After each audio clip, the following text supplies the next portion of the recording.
Bobotie, Bobotie, Bibiti, Habibi. It's Bobotie. Ingredients. The part you skip if you want to fail. These are all important and completely necessary. We have the marbled shoulder of a dead steer. This equals beefiness. Onion to make it tear up. Garlic and ginger paste made in a jiffy for a flavor stiffy. Curry powder and turmeric. Dried ginger, butter, raisins and sultanas, or either or will do. Tomato paste conveniently from a tin. Worcestershire sauce, the daddy of funk, and keyboard warriors. Apricot chili chutney. Relax, we make it, but you can also buy it. Brown sugar to be currant, salt for normal blood pressure, milk freshly squeezed, eggs fondled, bay leaf, fresh or dry, whichever you can get. Let's start with a chutney. Dried apricots go in. Add boiling water. Let it sit for 15 minutes to soften and rehydrate. Top, tail and peel the onion. Chop it finely, taking care not to care too much. Shed it here if you want. Then scoop up and get it into a pan. Clean the garlic cloves. Smash them up a bit, then chop them up finely. Sprinkle with salt and mince until, well, minced. In with the onion it goes. Oil it up ever so slightly. Salt it, then start sweating it down on medium heat. Lid on and let it do its thing. Apricots are softy and ready for a squeezy. Chop it finely and indiscriminately before adding to your sweaty onions. Followed by chili flakes, white wine vinegar, brown sugar, and the soaking water from the apricots.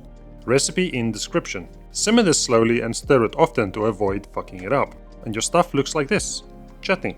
Do what you do with chutney and store it in a granny jar. Next, the curry powder. Yes, Gandhi would be proud of you, so make the effort. Dry pan, coriander seeds, cumin seeds, fennel seeds, cardamom, black pepper, cloves, cinnamon. We should have black mustard seeds, but we don't. If you can find it, then use it. Recipe below. Fenugreek seeds and toast on medium heat. Continuously move it around to avoid burning it. Dried chilies, left over from making Thai red curry paste. Go watch it, link in description. Curry leaves, bay leaves. Toasty some more and turn off the heat. Garlic powder, salt, and finally turmeric powder. Let it toast in the residual heat and remove from the pan. Now we're ready to blend. Into a spice grinder it goes. Blend until you have a fineish powder like so. Smell it, ridiculous. Soak the raisins and sultanas in boiling water and let it relax for 15 minutes. Next, make the garlic and ginger paste. Clean the garlic. Ginger can be skin on, but trim the shitty bits. Get it into a small blender and add some water. Blend it until smoothish. This stuff is a must when making any sort of curry. Next, the meat. Cut it up into manageable pieces like so. Pop it in the freezer for 5 minutes and set up your grinder. Mince the meat once. While keeping the meat cold, we get this perfect texture. Once done, set it to the side. Next, chop the onion as indiscriminately small as before. Heat a pan with neutral oil and fry the mince. Do this in batches if you have a small pan. Caramelize the mince and scrape the bottom of the pan often. All the flavor is there and we don't want to ruin it. Once you've fried the meat, strain it through a sieve to get rid of some of the rendered fat. We'll use it to fry the onions. In goes the onions with the fat. Scrape the fat off the bottom. In goes a knob of butter, followed by the garlic and ginger paste. Cook this on medium heat until soft. Add the curry powder, turmeric and tomato paste. Cook on medium heat until you see the oils come out and the mixture turns red. Next, we add the rest, soaked and drained raisins, followed by Worcestershire sauce, the meat, and le ginger powder. Stirry McStirry. Cook for a brief minute to combine and give it a taste. Big bite as usual. Feel your childhood return with force. Massacres!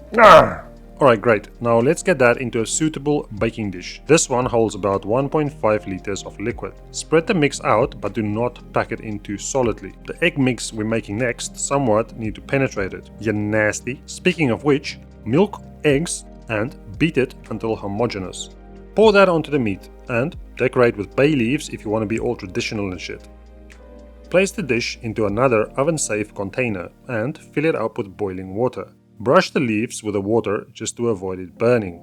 Into the oven it goes at 180 degrees Celsius or 356 degrees Fahrenheit for about 35 minutes. Meanwhile, bobotie is not complete without some yellow rice. Wash your rice well in cold water to get rid of the excess starch. You don't need a rice cooker. If you can spell your own name, you can cook rice on the stove. Add water, butter, turmeric powder, and salt. Bring to a boil and turn it down to its lowest setting.